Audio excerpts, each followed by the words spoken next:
मैं अपने पैसे को कैसे मैनेज करती हूँ इस वीडियो में बताती हूँ। Stay till the end. मेरे पास 3 बैंक अकाउंट है और हर एक बैंक अकाउंट का एक क्लियर पर्पस भी है। पहला अकाउंट सिर्फ मेरे इनकम के लिए है। इस अकाउंट से मैं सिर्फ एक ही काम करती हूँ, अपने इन्वेस्टमेंट्स और एक्सपेंसेस के लिए पैसे ट्रांसफर।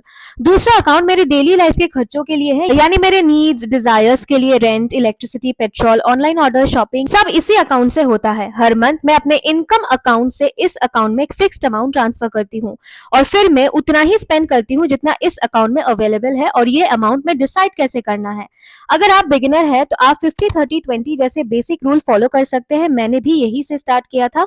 जैसे जैसे आपकी इनकम चेंज होगी वैसे वैसे ये परसेंटेज भी आपके कैपेसिटी के अकॉर्डिंग चेंज होगी। और तीसरा अकाउंट जो मेरे लिए सबसे इंपॉर्टेंट है, ये एक हाई इंटरेस्ट सेविंग्स अकाउंट है।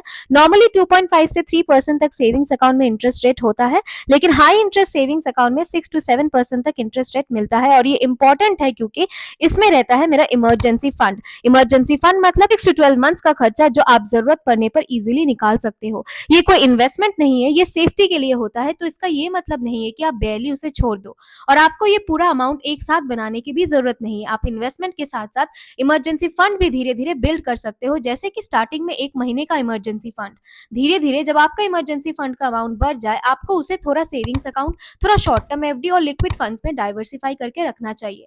अब अगर मेरी इन्वेस्टमेंट्स की बात करें तो मैं मेजरली म्यूचुअल फंड्स और स्टॉक्स में इन्वेस्ट करती हूँ, precisely flexi cap funds, index funds and small cap funds around 10%।